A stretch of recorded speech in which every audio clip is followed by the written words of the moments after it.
Hello, everybody. Welcome to our channel, Our Scientology Stories. My name is Mark Fisher, and I'm here with my great co-host, Janis, Gillham, Grady. G'day, everybody.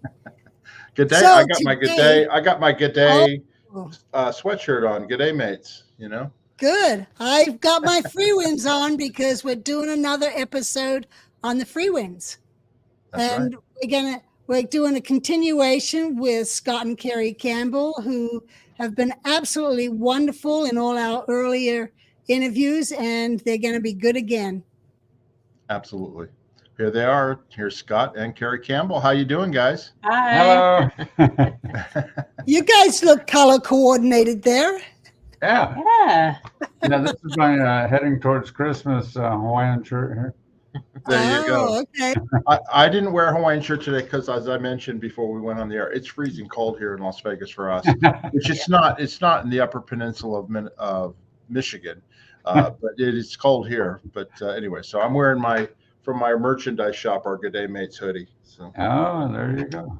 Nice. if you want to order one, just Yeah. go down to our merchandise description and you can order away.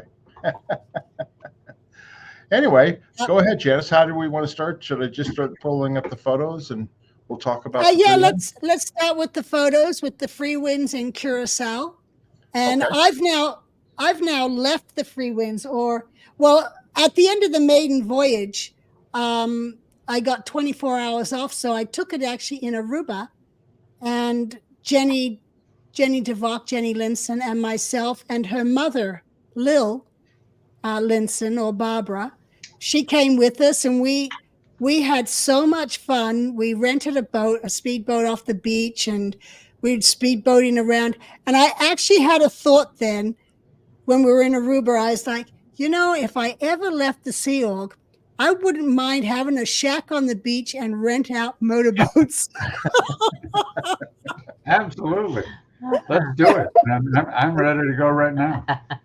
Yeah, but I had so much fun with Lil and Jenny, and so that thought did cross my mind. If I ever left, I'll live in a shack in a little house. I didn't care, but give me those motorboats. But Drink, I wonder how many. drink from coconuts and eat fresh fish. Janis, the funny thing is that without mentioning names, we know some former Sea Org members who that's what they're doing. They're down in the Belize or whatever, and they've got a fishing charter business, and they're just living the life down there. Yeah, well, there's two of them that are down in Playa del Carmen. Yeah. And they have a deep fishing business there. That's I'm going to say the names. That's Rick and Vicky Asnaran. Right. Oh, wow. Yeah, so they're down there, and you can look up Captain Rick and Vicky's fishing down off of Playa del Carmen. Oh, wow. That's really cool. That's neat. Yeah. To get her on this show. Yeah. That would be wonderful. Good luck. That would be a Non-disclosure. gigantic pull right there. They got paid a lot of money to not talk. Yeah. Sure, yeah. So they went away. Yeah. Okay. Yeah. Well, let's get started. This is All Curacao, right. I take it, right? Yes, Yeah, that's Curacao. This photo is actually taken from back by the service dock, looking out the entry channel to the harbor towards the sea. So we must have been back there, after dry dock or something like that, or to do something away from the cruise dock area. Right. And here's the Freewinds, of course. Yep. You know what? It's funny because she's not as big as I thought she was. Now that because I've seen some of these photos that we're going to show, and I always thought, oh, it's a big ship, but it's nowhere near as big as the ocean liners that people take cruises on these days. Right. Yeah, the cruise lines today are the size of those things. I looked at the one I was just on. I was like, oh, the Freewinds only came up to this lifeboat,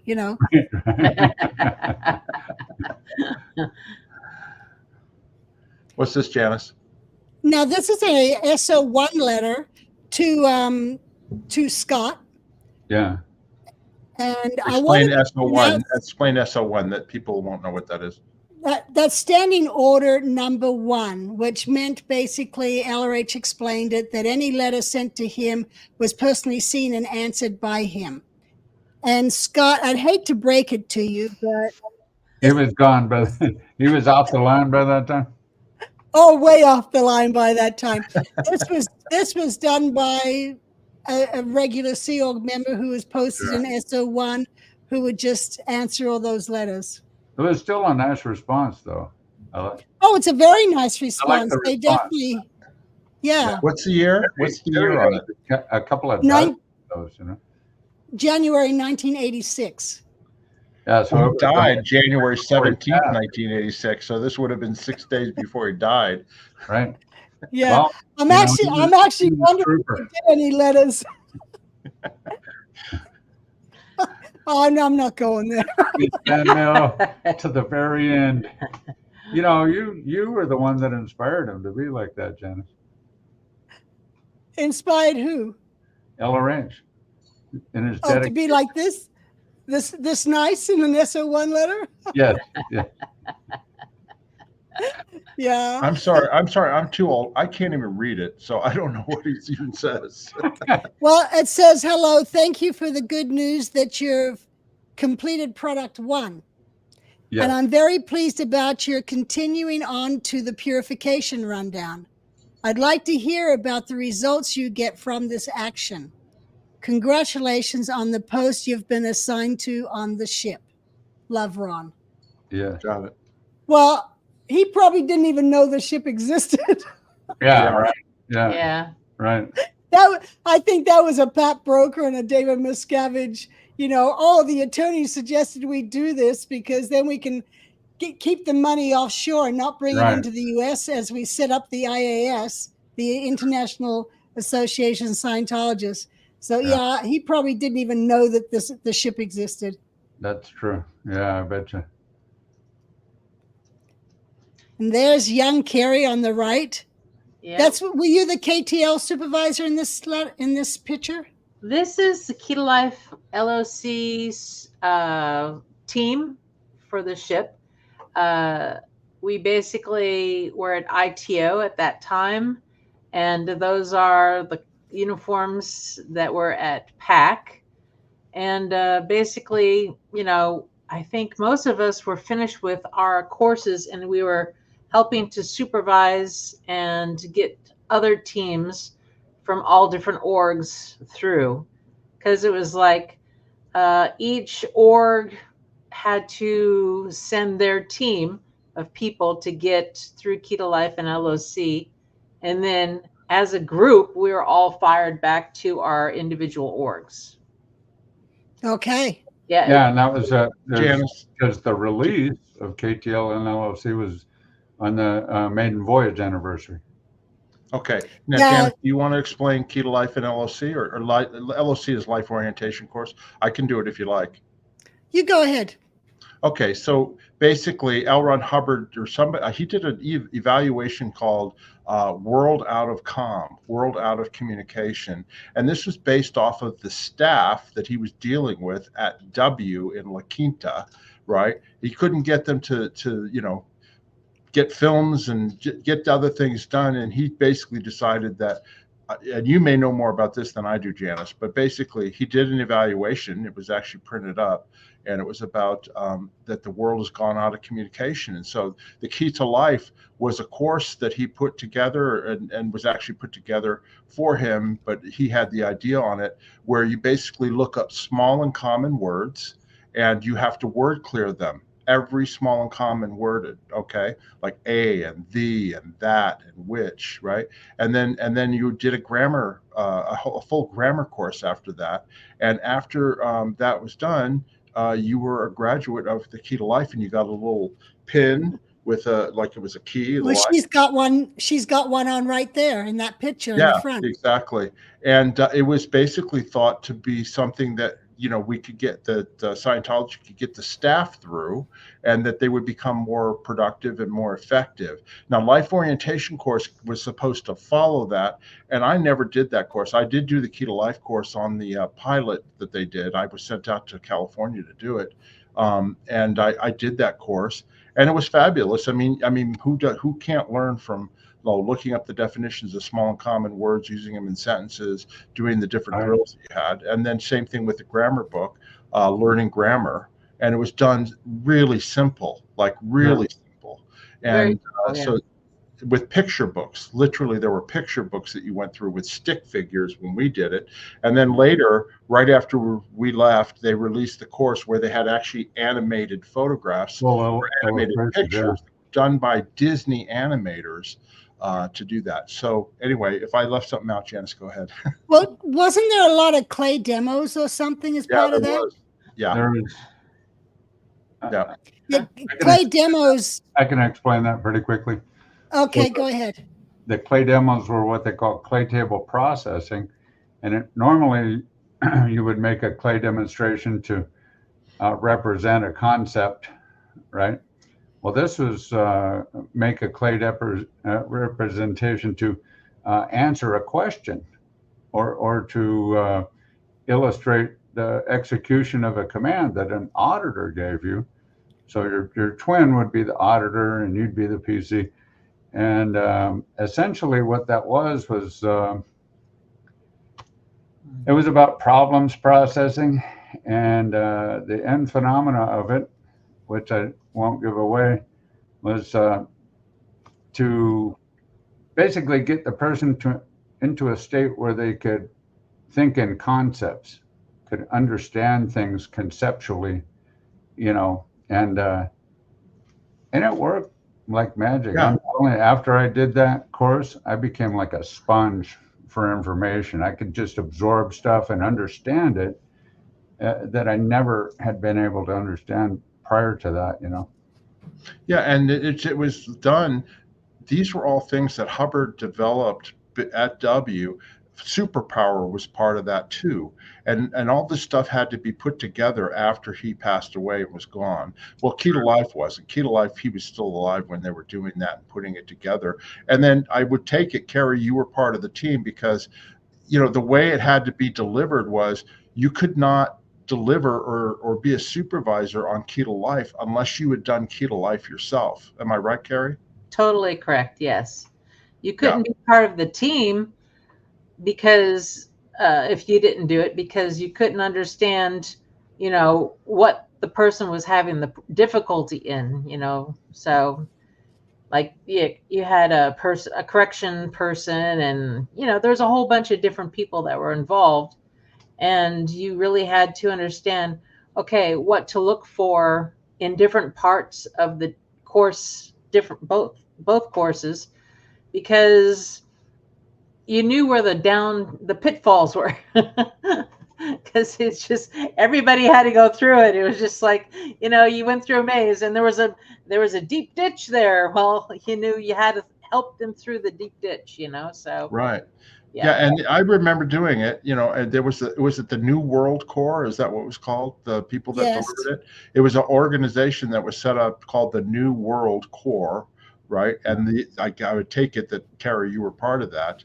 And they were the team that were going to deliver this. And the idea was to send teams out to every organization to then get all of the staff through, from what I recall. Now, I don't remember life orientation, from what I understand, because I never did it, was as basic as learning how to brush your teeth and clean your teeth, right? Was it like really basic stuff? No, the life orientation was... the purpose of it was to find your hat in life, which what do I want to do in life to earn a living, and follow as a career and a life avocation, whatever it was. So it was entirely designed to get you to know exactly what you wanted to do for the rest of your life, and you would put that hat on and wear it, and it was excellent. It worked like a charm. The public were totally blown out about it. They were happy that they finally found their purpose and would do something that they wanted to do instead of what their circumstances or the church wanted them to do, Now, I thought the public weren't supposed to get it until the staff were all done. That's correct. They didn't do it that way. They released it. No, that was a moneymaker. We're going to put it out. Yes. And they then eventually released it on the Freewinds, right, for the public? No, they well, when it was first released to the public was during the maiden voyage anniversary. They always had some big release, you know, whether materials or tech or whatever. They released it as one of the maiden voyage events, and then they were signing all of the people that were on the cruise for the course, you know. Let me explain. When Scott says maiden voyage, every year on the anniversary of the original maiden voyage, they did a new maiden voyage. So it really wasn't a maiden voyage. There's one maiden voyage, but they started turning them into anniversaries and just called them the maiden voyage. Right. So it was every year around the beginning of June. The first one was on June 6th, 1988. And then on the beginning of June, there would be an anniversary cruise, and it lasted for like 2 weeks, you know. And all it's just a money maker. You know, all of the, or most of the OT8 completions and people that were considered ship public, those were the ones that they went after to return to the ship to celebrate the maiden voyage anniversary, you know. Yeah, you know, Janis, I didn't even think about this. We can do a separate video on key to life and life orientation, because I'd love to ask you, because you probably were around Hubbard when he was coming up with this and superpower and all that stuff at W, right? So we can do that as a separate video as we. I wasn't there for all of it because I was one of the in the RPF, the Rehabilitation Project Force, for part of that. You were on the RPF. I can't believe that. Never. I'm just saying. After 11 days of being locked up, I finally succumbed after Mary Sue wrote me. Oh no. What I'm trying to say is, I had not even thought about this, but this is definitely a big subject. Key to life, life orientation, superpower. You know what I mean? And we can definitely get people to do that.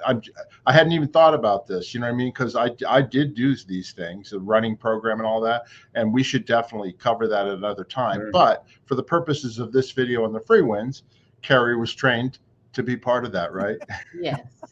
Thank you. Okay. All right, let's continue with the Freewinds. Yeah.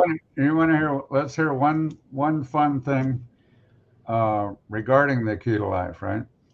So essentially, it was to get you to be able to be a good student and to gain conceptual understanding of something, right? So as part of it, they would train you to be able to look up words in a dictionary much faster than you ever could before. So they had you learn the alphabet forwards and backwards. That's right. And you would be able to, you know, get to whatever letter started the word that you wanted to look up very quickly, you know. So I still remember how to say the alphabet backwards. You want to hear it? Yeah, because I haven't done it in 30-something years, you know, so go ahead. Okay, so ZYXWVUT SRQ PON MLK JIHG FED There you go. That's it. That was a drill you had to do. You had to draw. Unless you've learned that, virtually nobody can do it, you know. Yeah, I can't do it. No, I'd have to think about it, and but it was we drilled it so much that you could do it forwards and backwards. Yeah. Yeah, and then it would be like, what letter comes before N? You know, what letter comes after Q? You know, it was all that drilling, so that just so you became extremely quick at looking up stuff in the dictionary. Yeah, and the thing that's ridiculous, I mean, again, we're still on key to life and life orientation, is, you know, somebody who'd gone to Harvard or Yale or like college, any college, they would look at this and kind of go like, you kidding me? I got to learn how to look up words and grammar. I took grammar in high school. You know what I mean? It was kind of ridiculous, but it was Hubbard's solution for the crew that he had that couldn't, you know, aim a cine camera and do movie sets, you know? Anyway. Right. Yeah. Let's move on. Freewinds, right, here we come. Move on. Okay, who are these other people, Karry? Guadalupe, Patrizia Pellizzari, and Elizabeth Schwer. There we go. Okay. Oh man, this looks like out of a horror movie. The guy down the hall. Who's that? Looming in the doorway. I was You are not leaving. You're trapped. Anyway, go ahead. Yeah, I don't know. I had so at one point the crew got all new uniforms, right? So as an engineer, one of the uniforms we got was a boiler suit. So somebody was taking compliance photos and stopped me and said, "I have to take a picture of somebody in a white boiler suit." So he took a picture of me to send up compliance lines that the crew was in their new uniforms, you know. Speaking of which, did you have a laundry for the engineers to because you obviously would get those things dirty, right? Oh yeah. Yeah. But they change into a different color. And yeah, so down in the engine room, you'd be in a dirty boiler suit or one that was like blue jean Levi type denim boiler suit, you know. And then if you came up on deck, you didn't have to change into a different uniform, but we had white boiler suits. So if you came up out of the engine room, that's what you would put on, you know. I think that was A deck gangway, right? Yeah, that was the entrance to the ship. Actually, I was standing but only one of the doors was open. Yeah. Now, were you responsible for washing your own boiler suits, or did they have a laundry that would do that? We washed the boiler suits in the engine room, but we washed our own uniforms. Or you could get the laundry to do it if you were an officer, but it took too long. So virtually everyone washed their own uniforms, you know. Yeah. Yeah, no, the reason I ask is because, you know, we all had to clean our uniforms unless we were executives, and then we had EPFers that would do our stuff. But it was always a problem for crew to keep their whites white and clean them themselves. And I would think on a ship, they would have provided that service for you, particularly if you're working in the engine room. Do you know what I mean? Well, the engine room had its own washer and dryer, and then you had the boiler flat too. It was so hot out there that if you took your uniform, you know, fresh out of the washing machine and hung it over a rail in the boiler flat, it would be dry like 5 minutes later. Yeah. Right. You know? Yeah. Hey, speaking of entrances to the ship, do you remember the Jamaica door? Yes. Do you remember the story of why it's called the Jamaica door? Yeah, because they put that as a smaller entrance than the forward cargo door, and it was easier to secure because there was a lot of drug smuggling going on in Jamaica with the previous cruise line that owned the ship, you know. And got the nickname the Jamaica door, and that name stuck. Where was it? It was actually an entrance to sea deck forward and aft on either side. Yeah. And then the Jamaica double door doors was that open aft. to the engine room too. So that picture of Bill Strauss and I loading that crankshaft onto the ship is loaded into the Jamaica door and went through the double doors on the inside down into the engine room, into the main engine room, you know. But the story I had heard, they had, because this is before we purchased the ship, they would hang the drugs off the side of the ship in the water, of course, waterproofed. And then once they got to port, they would just pull it up there at the Jamaica door and get it all dried off and sell it or distribute it or whatever it was they did. Whatever was going on. You know, yeah. But the Jamaica door was where it all happened for the drugs. Yeah. Okay. Oh, yeah. They found, and not only that, you know, when we were doing renovations, Karry was in charge of takeoff, so they were tearing apart the rooms, and they had to keep track of everything that was taken out of every cabin or every space, so that it could be put back if it was going to be put back, you know. And they found like bags of pot inside the walls and all kinds of different, you know, contraband in different places, you know. And passenger cabins or crew cabins? Mostly the crew, you know. It was from the previous company. But then every time somebody found something like that, you had to turn it into security. And then they were, I don't know what they did with it, disposed of it somehow or whatever happened, you know. Okay, so let me carry on here. That's a promotion ceremony on Sea Org Day. Yeah. Yep. About what year was that? Let me see, what was my rank at that time? So I was chief petty officer, so that would have been in the late 80s, maybe 89, maybe. Yeah, I think 89. Okay. Karry's stand, they let Karry stand right next to me, Oh wow. Yeah. which was uncommon. And then on the other side was, you know, on the other side over here was Paul Ellenson. He was the chief electrician. Let's see, Bud Collins standing next to him. He was the radio officer. Oh, I remember Bud. I liked him. Yeah, Yeah, very sweet. he was Did a- you all get Sea Org Day off on the ship? You know, like we would, you know, if we, you know, not all the time, but we had Sea Org Day celebration. Would you all have on the ship? I have a question for Janis. Yeah. Okay, standing behind Bud Collins, that's Johannes Teutsch.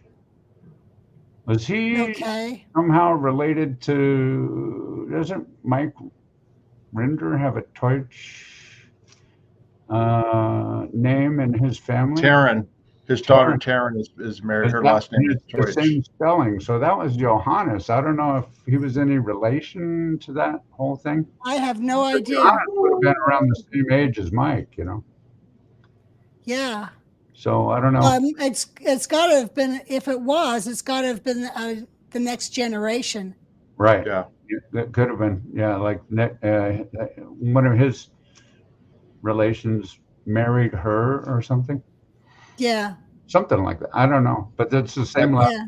Curtis Scott, Gordon. did you guys celebrate Sea Org Day on the ship? Like, did you Oh, get time yeah. off? Sierra Yeah. Gillham- Some photos coming up of that, right, Scott? Okay.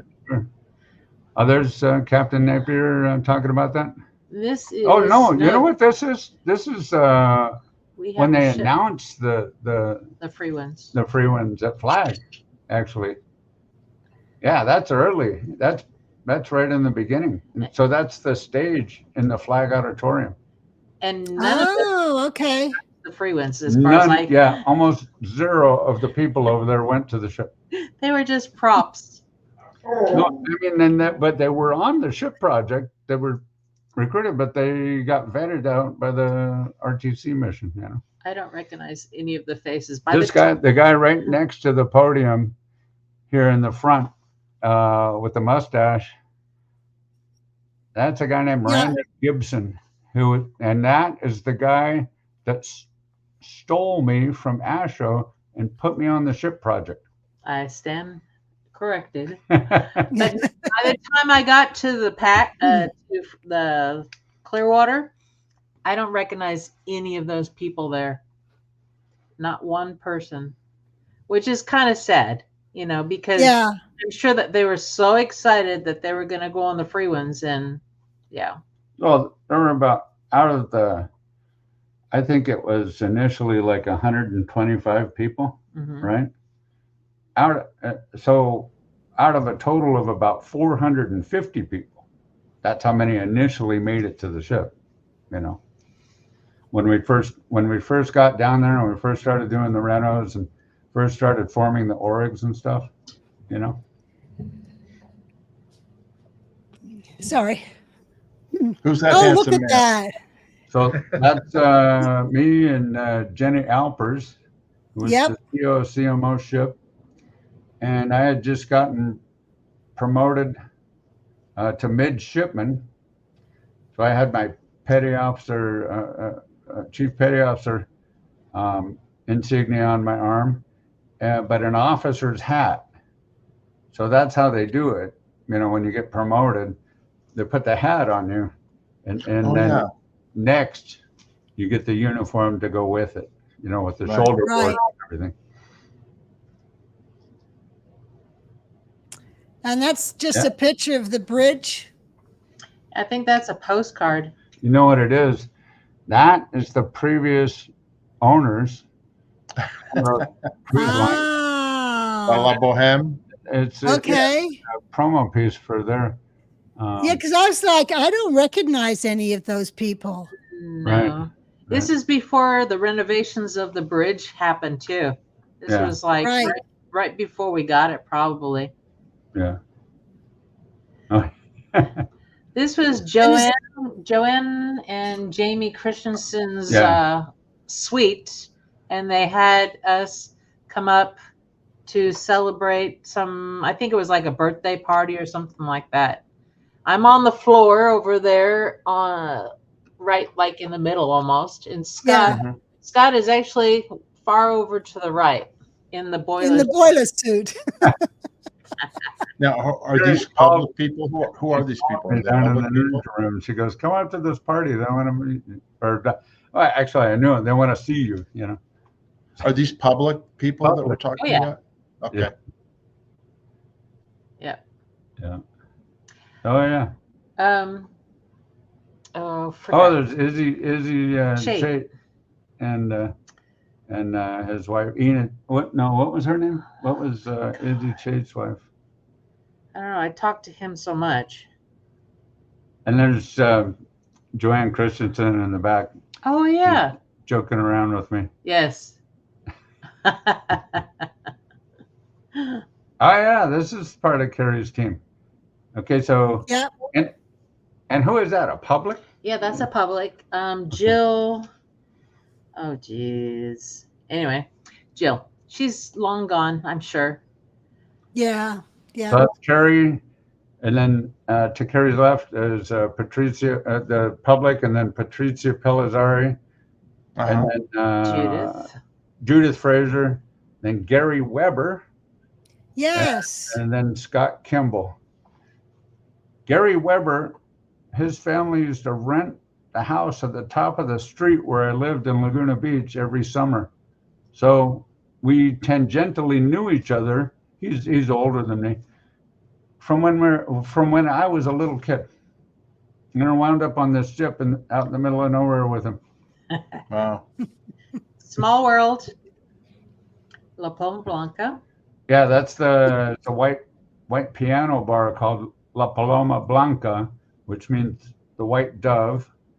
And it was a beautiful lounge, and it had a bar and cigars and a beautiful white Kimball piano. And so there was some event, and afterwards we were just relaxing, having fun. And the person that I have my arm over, not Karry, right next to me, the other one is Jonathan Hottenbach. He's a South African. He was the ship's plumber. And then his wife, Suzanne, was in HCO. Was she the heading officer or something? Yes. Yeah. So okay, I have a question for you. This was like a public lounge, right? The La Paloma Blanca. Oh yeah. Why would you as crew be in there? I mean, that's not something that, like at the Clearwater, as staff, we didn't hang out in the public spaces. So what was it like? Was it pretty loosey-goosey there, or what was going on? No, it was, so you have the watch quarter and station bill, which has everything, which watch you're on, where your quarters are, what station you occupy for every different evolution. It could be an emergency evolution, like fire, sudden leaks, repel boarders, abandoned ship, whatever, what station you occupy for that. And one of the categories on station was guest or party, guest/party. And for that, I was a host. That was my post for guest or party. So I would be in uniform and be with the public and stuff. They would do these promotions. It would be like promotional events to create good relations with the local people from the island, So that was me representing someone from the ship, and then they would have other ship staff members who would come and mix and mingle with the public, and you'd have dinner with them. They'd put on a show in the cabaret, a musical performance, things like that. And it was literally, a big show, and dinner, drinks, dancing, whatever. And we'd hang out. Man, I wish I was on the crew at the Freewinds, You guys sounded like, hey, it's group party day. I got to go, put my whites on and have a good time with everyone. So that's great. Yeah. That was part of it. We did the same thing on the Apollo. We had crew assigned, and would have No kidding. VIPs come aboard, and the people would be partying with them. Yeah. Yeah, it could. How It was, about it was basically it was schmoozing the public. Yeah. You know, you're having the customs and immigration people aboard. You're having the oh local, no, I understand that, but were having you the guys local socializing? business owners. Would you socialize with the Scientology public too? Not really. Not I the would. not the same way. I No. would. I'll tell you why I would, because I was a good recruiter. So they'd want me to go and land these people, and I did too. I mean, Yeah. I got a gal, was Bill Strauss's wife, which you know, she was a licensed, unlimited licensed Marine chief engineer, and one of two black female licensed chief engineers in the world. You know. So that was they really liked that one, you know. That's good. Now would they, like a lot of ships, they'll have captain's table dinners. Would they have captain's table dinners with, the people and all that? Oh yeah. Yeah. You want to hear a funny story about when we opened the port of Nassau, right? The Prime Minister came to the dinner so we're up there in the Horizon dining room, beautiful dining room, and they have the best waiter on the ship serving the table. I was at the table, captain's at the table. Pierre? Yeah, this guy Pierre Diva, and he was the steward for the officers' mess too, right? But he was excellent, right? And somehow, I don't know whether he tripped on a loose carpet fiber or something like that. And it was the cheese asparagus all over the Prime Minister of Nassau. And it was just a dead silence in the room for about 5 seconds. And then she started cracking up. She started laughing and stuff, you know. Oh, that poor guy. Then it was okay, but oh my God, he got in trouble for that. Yeah. Okay, well, I think you recognize who this is, right? Oh yeah, John Travolta and Maxine Nightingale. And what were they there That for? was in the Max skylight. was the lead singer for the Freewinds band, and Travolta came a couple of times, and I was the one that actually went out and picked him up at the airport. And you know, when I picked him up, Jennifer Alpers was with me, COCMO ship, and she was kind of mad because he got in the front seat and sat next to me because he wanted to ask me questions about the engine room. And so every time I glanced in the mirror, I was getting a death stare coming back at me.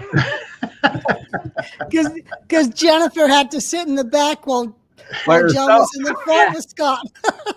Yeah, he basically wasn't interested in her. He was interested in more about the ship, which kind of makes sense because John's a pilot and into airplanes and all that. So I'm sure. He told me, he goes, the first thing you got to give me a tour of the engine room, you know. And he was telling me he went to aircraft mechanical school, jet engine mechanic school, flight system control school, everything. He said it saved his ass a few times when he got in trouble with a malfunction, you know. Well, let me ask you, why was he there? Was it for a maiden voyage anniversary event or something, or was he there getting services? I don't know what it was. He was when I was at the Freewinds the second time. He came in just for some services. Okay. Oh, So he wasn't on OT8 or anything, but they had other courses and things, and he came in for that. Service and maybe some one of the OT hatting courses or something. Yeah. But I was going to say, Jennifer Alpers, is the commanding officer of the Commodore's messenger org on the ship, had no reason to actually go to the airport to pick up John Travolta. Oh yeah, definitely that is so off what her job is.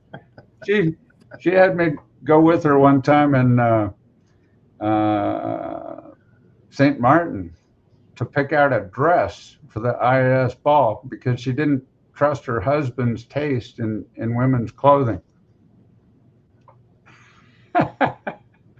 Off hat. Yeah, exactly. Yeah, that's wild.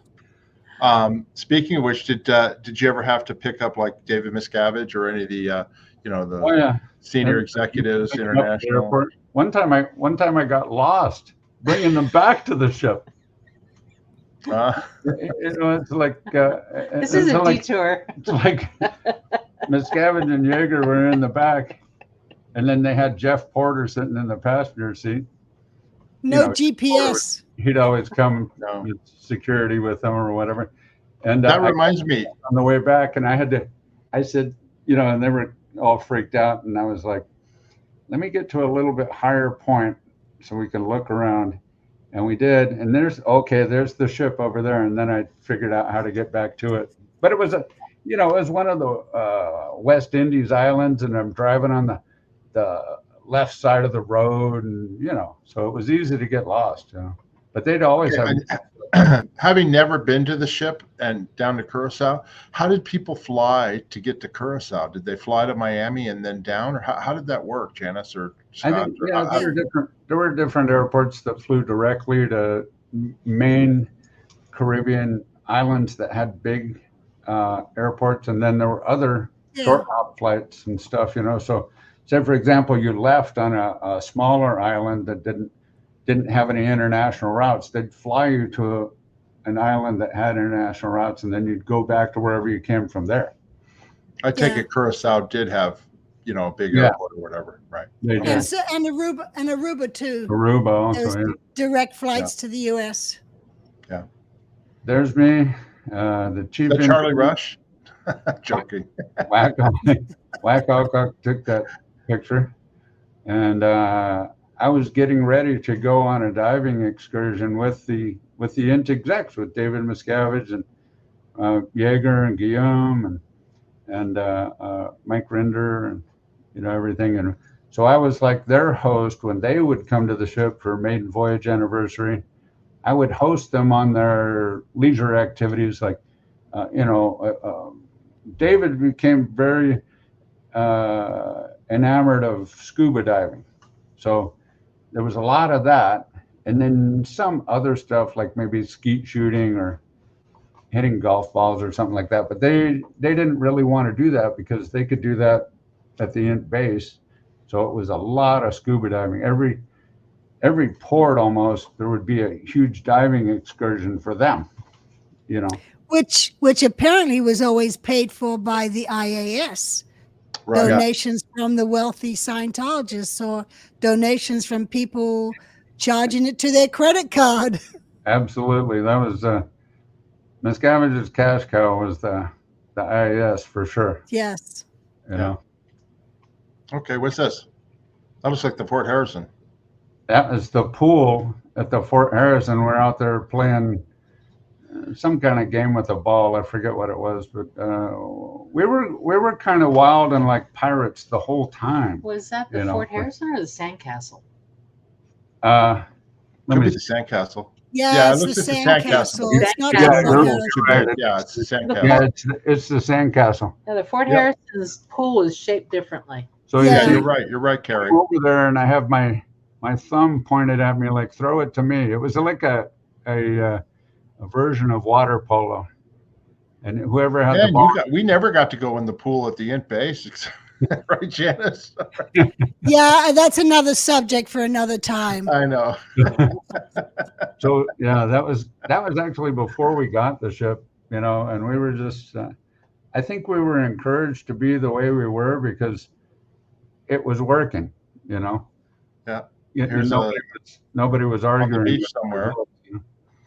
So that is me tackling Jorge Arroyo. We're playing football with a Nerf football on the beach during a shore. I think that was probably maybe on Sea Org Day or something. Okay. There was a little island called Klein Bonaire, and so we were playing football out there. So I was defending Jorge, and he caught me. That's me in one of the lifeboats. That's got to be around 93 or something. But Now, it's funny. Scott, Go ahead, let me Jan. ask you, Scott, going back to those beach photos, did you guys have your regular Liberty every 2 weeks? Was that We like did. standard or it was not? Well, if your stats were up, we had Liberty every week. Every week, you could get. Every So other well, week. you had Every other week. every week you had CSP, Clean Ship Program, Right. Right. and so that you once you did whatever you needed to do your laundry, clean your cabin, all that stuff, then you were off for a period of time and came back on post in the evening, I think. And then I don't know what the schedule was for the Liberty, but I'm pretty sure we had it every week for a while. You know, Okay.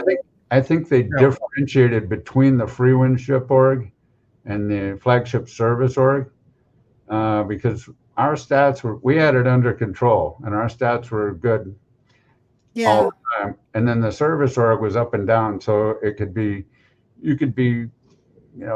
being punished by only being fed beans and rice for weeks at a time or things like that, or it could be relatively good. Yeah. Well, and in most of the organizations, Janis, right, they had a port or a starboard watch, and every other week it was either Port Liberty Week or it was Starboard Liberty Week. That's why you had a day off every week when we were in the. Yes. If we got days off. I just take off whenever I wanted to. Well, originally I remember when we were in Corfu, and we were there for probably 8-9 months back in 68, 69.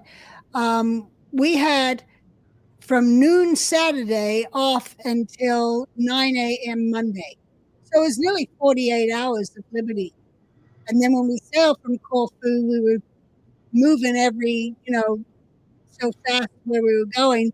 So it became every second evening you got time off. Oh, wow. And it went like that until I think it was when we moved to the U.S. That's when things started changing. Yeah. I mean, it was intermittent flying land base, and then also at the int base. When Miscavige wasn't around, we would get Liberty every other week. But then when he was there, it would always be canceled, and you had to stick around. Yeah. Well, so for me with the engine room crew, the only time you can work on those big machines is when you're in port, right? So if you're in port for a longer period of time, you're doing huge maintenance projects where you're tearing apart giant segments of the machine and overhauling them and stuff like that, and literally have to stay up for 1, 2, sometimes 3 days in a row. No sleep for 72 hours, Right. You just answered the question I was going to ask you, and you just answered it. I was going to ask, well, when you're not out at sea, you must not have as much to do, and that's the exact opposite, right? In other words, that's when you had to do your maintenance when you weren't at sea. So when everything's running, you can't work on it. So basically what it is doing is overhauling the spare components that you've just taken off and replaced with the reconditioned ones. But what I was going to say is, there was a flag order that was written by LRH called loafing time. And it was if you did the production of your post and you completed it and you caught up with everything you had to do, you bought yourself some loafing time. So I just took that at face value. And so those guys, when they did these extraordinary things and accomplished these giant overhauls in a very relatively short period of time, I'd tell them, just take off and come back when you feel like it. And they'd go and sleep for a long time, and they might get up and go ashore and do whatever they were going to do. And they always surprised me with how quickly they came back and got on post, and I was astonished with that. If you treat people right, they will kill themselves to do a good job for you and have a good time in the process. That's right. The way it's become, with Miscavige at the helm, it's just draconian punishment instead of high morale and high production, And I don't know. Exactly. Oh my God. Yeah. Yeah. Yeah, I was going to bring up talking about liberty and having good times and stuff. I remember coming back to the ship a second time in, I think it was March of 1990 until the end of May, because I was there for my birthday. And I was there as the commanding officer of the whole ship, over the captain and over the flags, the ship service org, because Milt Wolf, who had that job, was pulled back to Int for handling because he was gambling and drinking. I think he with the captain and a couple of other people. Oh yeah. Yeah. And that was found out about. And so he was pulled in for cleanup, and I was sent back to the ship to cover while he was being cleaned up. We were in Nassau one time, and I had Liberty, and I went ashore because I wanted to buy a new pair of deck shoes, And I went to this. Nassau is very upscale and very fancy places there, So I went to this really nice shoe store, and they had these, like World Cup yacht racing shoes and stuff. And I bought a pair of those. And then right across there was a walking bridge that led to Paradise Island. And so I thought, well, and this is part of Nassau. It was an island that was actually owned by Merv Griffin and had these really fancy resort hotels and casinos and stuff on it. So I thought, well, I'm going to go check that out, So I walked over there. I walk in the first casino that I encounter, and who do I see standing at the crap table? It's Mike Napier, Milt Wolf, David Light, and Bob Anderson. And they all have wads of money in their hands. And I'm talking like $100 bill wads. And they're throwing it out there. They're gambling. And I was kind of taken aback by that, because as a Sea Org member, it's basically hammered into you that anybody that has achieved that position is a paragon of virtue. They're beyond reproach. But they were smoking cigars. They had drinks, stuff. And I thought, oh, okay. And I went over and talked to them and stuff. And they were just acting like it was normal, Are you the one that reported them? Probably. I went back. I did. Actually, I thought this is kind of odd. So I went back and I told Sharon, now Weber, who's the commanding officer of the flagship service org, and also she was a trained Scientology magistrate. This is like the highest level of ethics training that you can get in the organization. And I told her about it, and she kind of played it off. She was like, well, I was shocked by the amounts of money that they had in their hands, And a lot of them, they had their own money before they joined the Sea Org, and they're just blowing off some steam. So she kind of played it off, but apparently it was not okay, Well, I know David Light was making big bucks. Oh yeah, because he was getting commission on nearly every single public person on the ship, and then Milt, if he tag teamed with David, he then got a commission from David for tag teaming. Right. Or selling books or whatever. Because when I showed up on the ship, David tried that with me, trying to get me to tag team to close some deals with Marshall Goldblatt. And offering me, because when Marshall came to the ship, I would have dinner with Marshall every night. And then David saw that we had a close friendship and was like, hey, tag team with me on this. I got to get some, I've got to make so much money. Yeah, so he was trying to get me to to get Marshall. Then that would have compromised you. Yeah, exactly.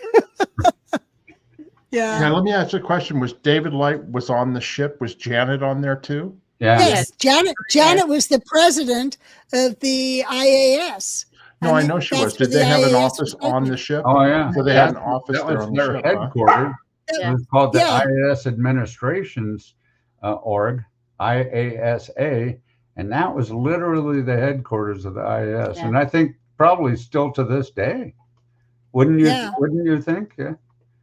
Yeah. So, Mark, Mark, that was the headquarters. Everybody at the IAS was stationed on the ship, except for a reg in the different continents. Otherwise, it was all done on the ship.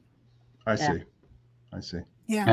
And you know, Janet, as that position, was like she was untouchable by anybody but David Miscavige. I will say that, and I noticed that. You know. Yeah. Well, when I was covering for Milt, I used to take my liberties with David and Janet. The three of us, every 2 weeks, would go off and have our liberties together. Did they buy you any designer clothing while you were out on Liberty? No, we'd go horse riding. Well, there you go. Nice. That's a perk. That's okay, now, yeah. You've Let me lost show this picture here. This is where I realized. This is where I realized that the ship is not as big as an ocean liner, because you guys are standing around at the back of the ship. And I mean, like, I've been on cruise ships and you're standing on the dock and they tower over you. This one doesn't look like it's very tall. It's relative, but if you look at the stern right there, the stern rail, if you stood up on that and jumped off, it's about 30 feet or so to the water, you know. Right. But it's not 120 feet. You know, it's not like a 10-story building or whatever. No, yeah. Up by the lifeboat, the deck below the lifeboats is the promenade deck. That was like almost 70 feet off the water. It just looks like that because we're in the foreground, you know. But it's pretty good size, you know. And I think the photo is being taken upwards, like that. You know who took that picture? I think my mom took that picture. Yeah. That's you with the person standing next to me. The person standing next to me is my stepdad. Okay. Who passed away in 2014. And we were in Ensenada at the time, and they came down to visit us, and they had a friend that had a beachside condo in Ensenada, and so we got off to go visit them and stuff. That man right there was Bill von Kleinsmid. He was an internationally acclaimed yacht racer, and so that was my stepdad. So apparently I'm attracted to people that are involved with the ocean and stuff. Yeah. How did you get to Ensenada? Did you go through the Panama Canal and around? That was cool. Very neat. Yeah, they have a little they're like miniature locomotive engines, and so instead of being tied to a bollard on the dock, you're tied to those on either side of the canal, and they're on train tracks, but they're locked into the train tracks, like they can't fall off, you know. And those keep the ship in the very center of the channel through each lock as they raise and lower the water to match the one that you're going into. Yeah. And then the gates open and you progress, and it's a fascinating thing, you know. That's cool. I went through the canal when I was 10 years old when we sailed from Australia to England, and I now have a cruise I'm going on this next year through the Panama Canal. Oh, wonderful. Cool. Yeah, so I can see the difference from a 10-year-old to a 60-something-year-old. Right. Well, no, you're not that old. What are you talking about? Keep an eye out for the waterfalls. That was waterfalls really cool. at the Panama Canal? Yeah. Okay. That's in that. Wow. That's also in Ensenada in '93. We were ashore doing something. I think my mom took that picture too. That's a cute photo. I like that one. Now, why did you go to Ensenada? Was it I remember hearing stories that the gold crew were brought down to the ship to see it in Ensenada. In '93 right? was the first and only time the ship went through the Panama Canal and came up the west coast of Mexico, and stopped at numerous ports on the way. And the uppermost port closest to the United States was Ensenada. And when we got up there, we got a reward of getting a tour of the base, the international base in Hubbard. And so they did, like you said, the port and starboard watch. So one day the port watch went up and did the whole thing. They took us to the L. Ron Hubbard Life exhibition first in Hollywood, and the CCHR Museum regarding psychiatry, and then out to the Int base.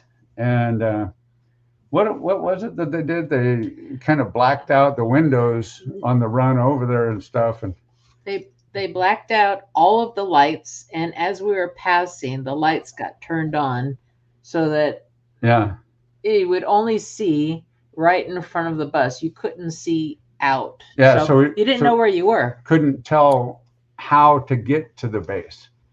Oh, but now. But they were still keeping it quiet. Yes. Right. Wait, they drove you on a bus from Ensenada all the way to the Int bus, Int base? Yeah, up to LA first and then to the Int base. And then we stayed. That's a long drive. Well, no, Oh, first we went to a hotel and stayed overnight.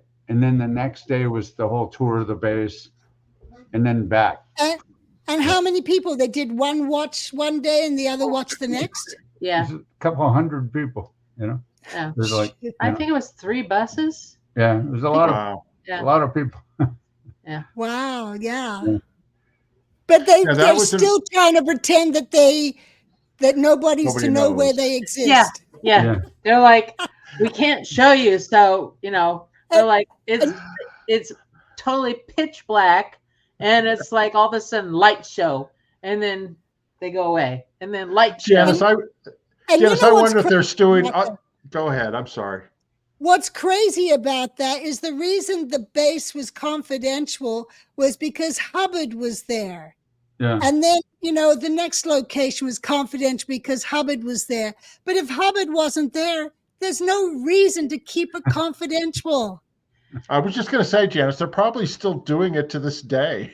Yeah. And what's even funnier, I remember talking to my dad, and I'm like not saying where I'm based, and he didn't know either. And then someone else over here in the conversation says, "Oh, you're in heaven." Right. All the non-Scientologists know, but all there's the a big sign out front that says members, Golden Era Productions right out on the highway. Yeah, exactly.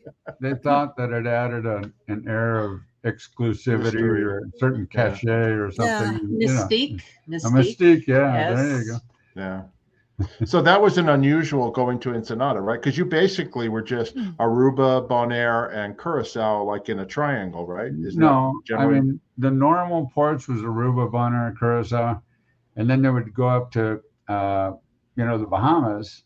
They'd go to Freeport, Nassau, and a little place called the Berry Islands that they could take excursions to, and then they went to all the West Indies islands, where you had Barbados, Tortola, St. Lucia, St. Martin, Martinique, all these islands over there, and then when we'd come back, we'd stop at Aruba, Bonaire, Curacao, and then we'd go to Grand Cayman, then we'd go to Cancun and Cozumel in the Mexican Riviera. Okay. That was the normal islands that we went to.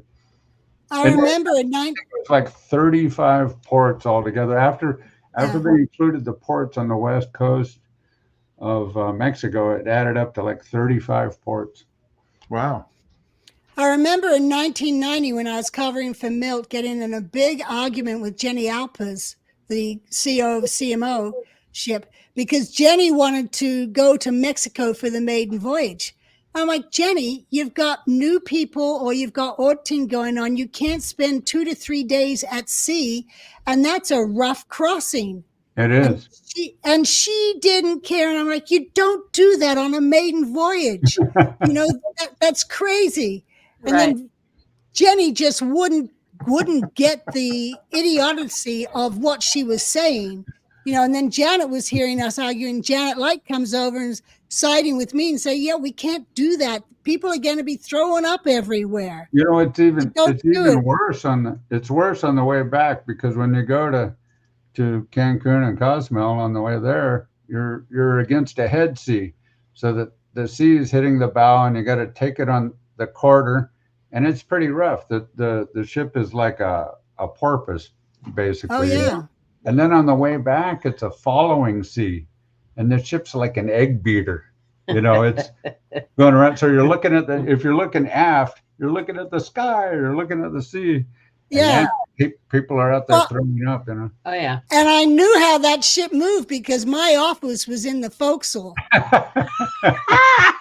Oh, So I'm like, a lot of people could not handle this. I was lucky I grew up on a ship. Otherwise, They didn't like you. They were trying to drive you away, I think. That's wild. Did the ship have stabilizers? Did the ship have did. stabilizers? yeah. In normal conditions, it kept the ship very, very stable. But like you said, it wasn't big enough to plow through the sea undisturbed. I have one last question because we're running over an hour right now. But I have a question. We obviously are going to do some more videos.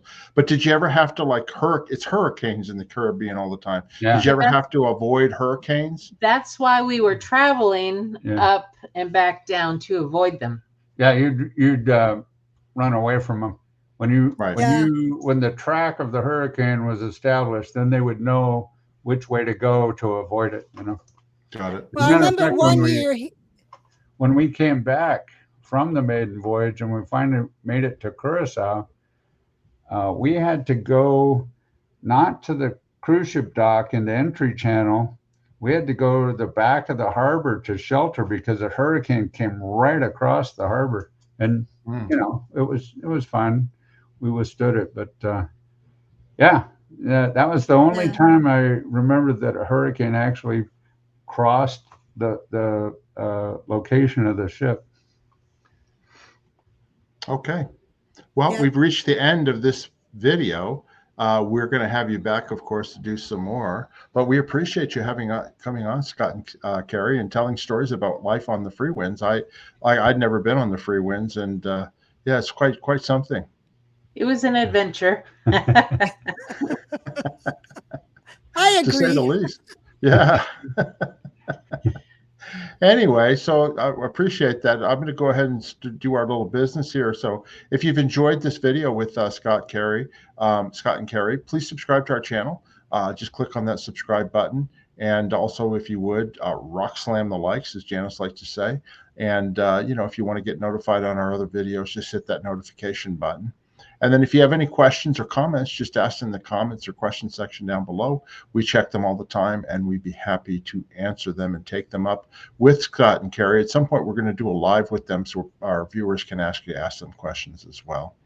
And finally, if you would like to support our channel, you can buy us a coffee. Just go to the link in the description that will link you to buy me a coffee, and you can buy us a coffee, which helps support this channel, and we really, truly appreciate it. Janis, have you got anything else you would like to say? Just have a good day, and I hope you enjoyed it. How about you, Scott and Karry? Anything else? That was lots of fun. Thank you. Yeah, we enjoyed it. Yeah, it was fun. I mean, there's a lot of stories. Absolutely. I've been enjoying your cat in the background. Oh, yeah. Yeah, she's like, whatever. Yeah, she's been cleaning herself. Did you see Misha earlier? Did you see Misha behind me earlier up on that? Yes, such a cutie pie. Yes. And Janis is over there. All right, well, hold on while I end the recording. We'll talk to you on the other side, okay? So hold on, don't hang up. Anyway, until next time, everybody, we'll see you later. Thanks for watching. Bye. Bye. I got to start the end recording. Here it is. Thank you.